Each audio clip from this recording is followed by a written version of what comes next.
যদি কেউ আপনার উপরে হিংসা করে আপনি কি করবেন? আপনি তো বুঝতে পারবেন না। প্রোটেকশন হচ্ছে এই সূরা ফালাক।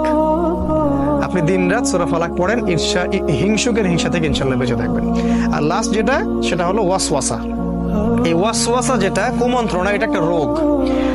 ডক্টররা অনেক নাম দিয়েছে, কোরআন বলেছে ইউওয়াসউইসু ফি সুদুরিন নাস, হৃদয়ের মাঝে ওয়াসওয়াসা দেয়। দেখবেন যখনই নামাজে দাঁড়াবেন আপনি বুঝতে পারবেন যে ওয়াসওয়াসা শুরু হয়ে গেছে।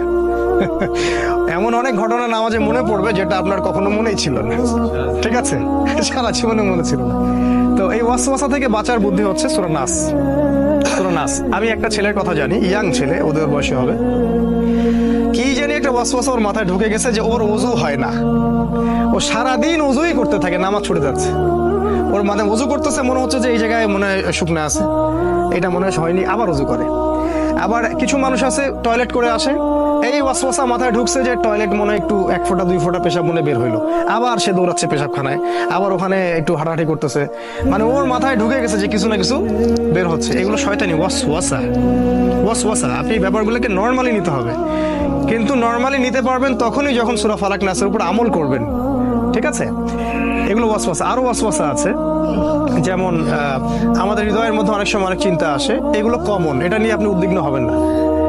রাসূলের কাছে সাহাবীরা বলেছিলেন যে আমাদের মাঝে এমন অনেক চিন্তা আসে যেগুলো প্রকাশ হওয়াটা আমরা কষ্টকর মনে করি। রাসূল বলেছেন এটা হচ্ছে ঈমানের লক্ষণ, এটা ঈমানের লক্ষণ। যখন এরকম কোনো ওয়াসওয়াসা আসবে আপনি বলবেন আমানতু বিল্লাহি ওয়া রাসূলিহি, আমানতু বিল্লাহি ওয়া রাসূলিহি। এই হলো সূরা ফালাক নাসের সংক্ষিপ্ত আজকের আলোচনা। অনেক আলোচনা করার ছিল, যেহেতু আপনাদের ধৈর্যচ্যুতি হবে, শেষ একটা হাদিস বলে আমি শেষ করছি। সেটা হলো যে রাসূল সাল্লাল্লাহু আলাইহি ওয়াসাল্লাম বলেছেন যে আল কোরআন হুজ্জাতুন লাকা আও আলাইকা। এই হাদিসটা যদি মনে রাখি আমাদের যথেষ্ট। তিনি বলেছেন এই কোরআন, অর্থাৎ এই কোরআন কিয়ামতের মাঠে তোমার পক্ষে অথবা বিপক্ষে আল্লাহর কাছে বিচার দিবে বা সাক্ষী দিবে, হয় পক্ষে না হলে বিপক্ষে। তাহলে এখন আমরা ঠান্ডা মাথায় ভাবি যে কি করলে কোরআন আমাদের পক্ষে সাক্ষী দিবে আর কি করলে আমাদের বিপক্ষে সাক্ষী দিবে। আর বিশ্বাস করেন, কোরআন যার বিপক্ষে সাক্ষী দিবে তার নাজাতের কোনো পথ নাই।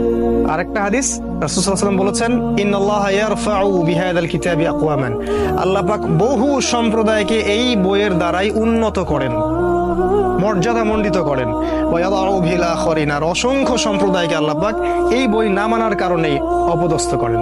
আল্লাহ পাক আমাদের সবাইকে কোরআনের কাছে ফিরে আসার তৌফিক দান করুন, আমাদেরকে এই ধারাবাহিকভাবে কোরআন শেখার আল্লাহ পাক তৌফিক দান করুন।